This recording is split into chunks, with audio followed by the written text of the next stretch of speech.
Hello friends, Kanchan किचनमध्ये तुमचं स्वागत आहे। आज आपण पाहणार आहोत साबुदाण्याची खिचडी। चला तर मग रेसिपीला सुरुवात करूया।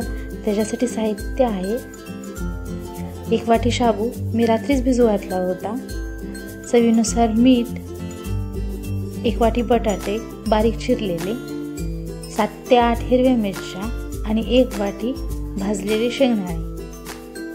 एका मिक्सरच्या जारमध्ये आपण शेंगदाणे आणि हिरव्या मिरच्या ह्याचं एक वाटण करून घेऊया। जास्त बारीक नाही वाटायचं, जरा मोठं मोठं ठेवायचे। अशा पद्धतीनं मी ते वाटण वाटून घेतलेलं आहे। हे वाटण साबुदाण्यामध्ये आपल्याला मिक्स करायचे। त्याच्या आधी साबुदाणा व्यवस्थित सगळं मोकळा करून घ्या। साबुदाणा मोकळा झाल्यानंतर त्याच्यामध्ये आपण जे वाटण तयार करून घेतलं होतं ते मिक्स करून आणि त्याच्यामध्येच आपल्याला मीठ टाकून घ्यायचे।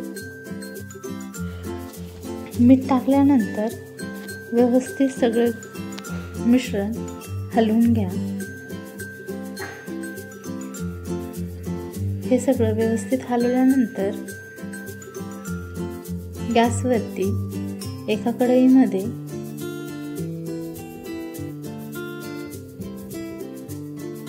तीन चमचे तेल टाकून घ्या।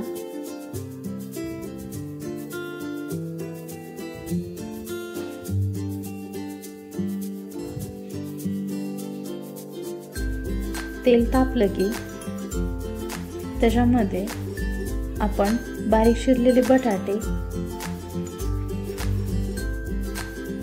टाकूया।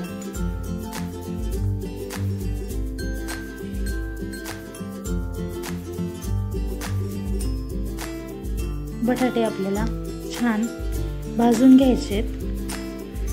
त्याचा कलर लालसर होईपर्यंत बटाटे आपल्याला भाजायचे।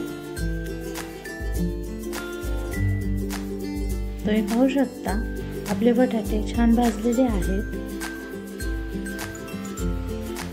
बटाटे भाजल्यानंतर जो आपण साबुदाण्यामध्ये शेंगदाण्याचं कूट, हिरवी मिरची आणि मीठ टाकून सारण तयार केलं होतं ते त्याच्यामध्ये टाकायचे।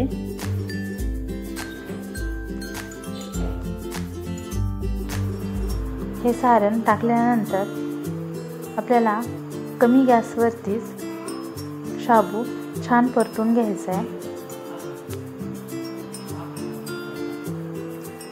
आपला शाबू तयार आहे, छान परतलेला आहे। आता आपण ह्याची प्लेटिंग करून घेऊया।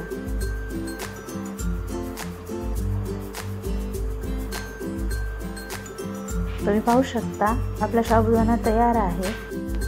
जर ही रेसिपी तुम्हाला आवडली असेल तर कांचन्स किचनला लाईक, शेअर आणि सबस्क्राईब करायला विसरू नका। Thank you.